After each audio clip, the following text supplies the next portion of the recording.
So how do we start your email and how do we define the goals? This is where it gets a little bit easier. So we have 4 steps. Step number 1, open. Step number 2, recent communication. Step number 3, purpose. Step number 4, main content. So this is how you open and this is how you begin an email. You keep it really simple like this, you're going to optimize your time. So we can look at it like this. As our opening, we're going to look at a few choices. Dear, title, given, family. These are important terms. Family means the family name. So this is the name of your family, your parents, not your given name, not your individual name, but it's your family's heritage, your family's name.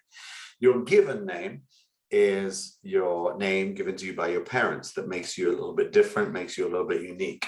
In my case, my given name is Nick, N-I-C-K, Nick.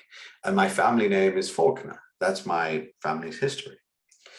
And title is what title somebody decides they want to be named by. So that could be doctor, it could be mayor, it could be Mr., it could be Ms. These days, title is a sensitive topic. And I mean that in a good way. People identify differently today. So, and differently in a nice way. We don't have Mr., we don't have Ms. Some people have MX today, MX. Some people, and I'm not the expert. So my advice is cut the title. So you can have Dear Given Family, Dear Nick Faulkner. Or you can have Dear Title Family, Dear Mr. Faulkner. Or Dear Given, Dear Nick. Or Hi Given, Hi Nick. Be very careful that you don't mix up.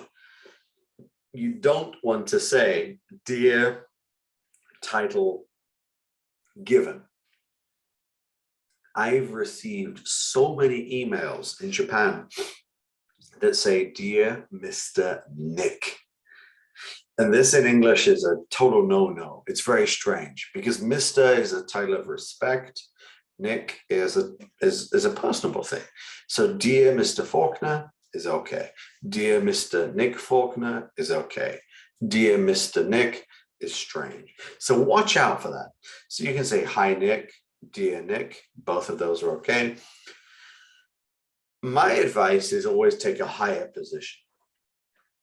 If you are not sure how casual or how polite you should be with somebody, then the advice is simple. Go high.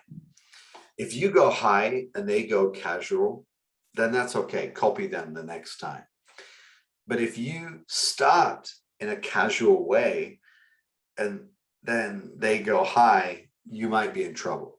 So always start higher. There's no disadvantage. There's no negative side to being a little bit polite.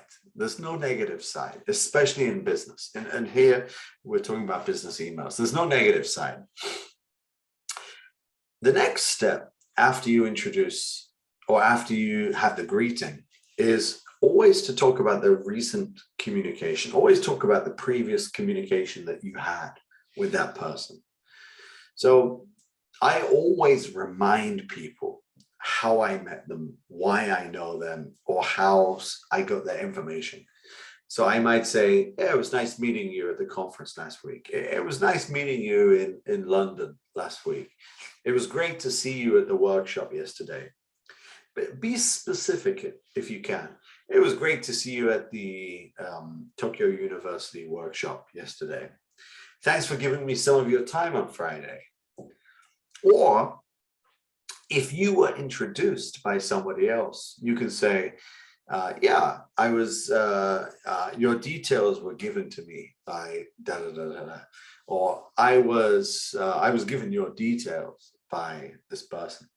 So the first step after the greeting is to always communicate a reminder of the previous meeting or how I have your information. So previous meeting, it was nice meeting you at the conference last week. It was nice talking to you on the phone 3 days ago. Susan gave me your email address, or I got your email address from Susan. So always start your email with previous communication or how you got that information. Next step, purpose. Be very aggressive about purpose. And aggressive is not a bad thing. A lot of cultures like to have a long introduction to seasonal greetings. As an example, here in Japan, some people might write a long email. The weather is getting colder these days, and I hope you're staying warm and not catching any cold. This is useless for native English speakers, and it's very frustrating. So be very careful about how much and how you communicate these seasonal greetings. Seasonal greetings are okay, and warm introductions are okay, but keep it to really one short sentence. It's getting cold in Tokyo. I hope you're healthy. That's okay. You don't need to tell a story about seasonal greetings. But if you're comfortable, just cut them out. To be honest, most people don't care. We're not best friends. We're here to do business. We're here to operate. So if you want a small seasonal greeting, that's okay. But be very careful about your seasonal greetings. One sentence maximum. Keep it to 10, 12 words. Less than 12 words, that's better. Yeah. So focus on your purpose. I'm writing to, I'm emailing to. So both are okay. I'm emailing to, I'm writing to, and then have your purpose. So the purpose, you're going to use the words inquire. Inquire about means find out. Send. I mean, I'm writing to inquire about the upcoming presentation. I'm emailing to send you some information on the upcoming presentation. I'm writing to update you on the upcoming presentation. I'm writing to follow up on our previous discussion. So really, really important. Start with purpose. English speakers in business want to understand purpose. We don't want a story in the background. This is the background. This is the story. So, purpose. Why? We want to start with purpose. What are you doing? If you're doing something useful, you're doing something important, I'm going to read it. So start with your purpose. I'm writing to ask a question. I'm writing to find out. I'm writing to let you know. If you want to make it more casual, a little bit more casual, you can say just a quick message to. Just a quick message to, and you can use one of the, just a quick message to inquire about, just a quick message to send you some information about, just a quick message to follow up on our previous meeting, just a quick message to let you know about tomorrow's meeting. That's more casual, but it's still business, but business casual. So be very quick about your purpose. Don't delay your purpose. Don't hide your purpose later in the email. It's always frustrating for me to read this long email. And then at the end of the email, I find out, Nick, could you introduce me to somebody? Da, da, da, da. Tell me earlier, because then I can prioritize. I'm a busy person. I want to prioritize. Then main content. So the main content is going to be the information you're sharing, the question you're asking. That's it, basically. So question, could you let me know? I was wondering, or information. Tomorrow's meeting has been rescheduled. So very simple. When you start your email, have an opening, keep it nice and polite. My recommendation is dear plus a given name. Hey, dear Nick.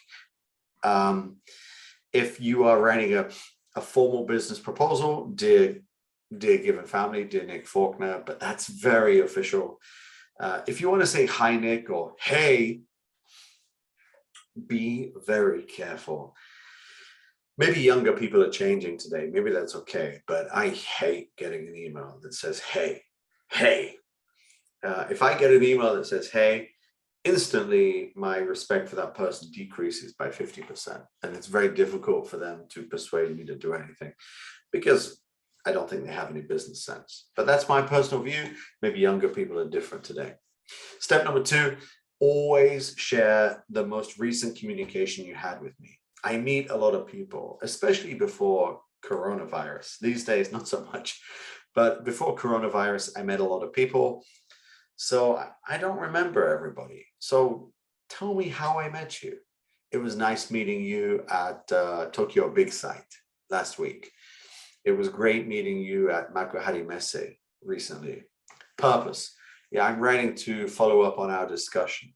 I'm writing to let you know about, I'm writing to ask about, and then the question, could you let me know? I was wondering, something's been rescheduled. This is a very simple opening part of your email. All right, it's time for another quiz.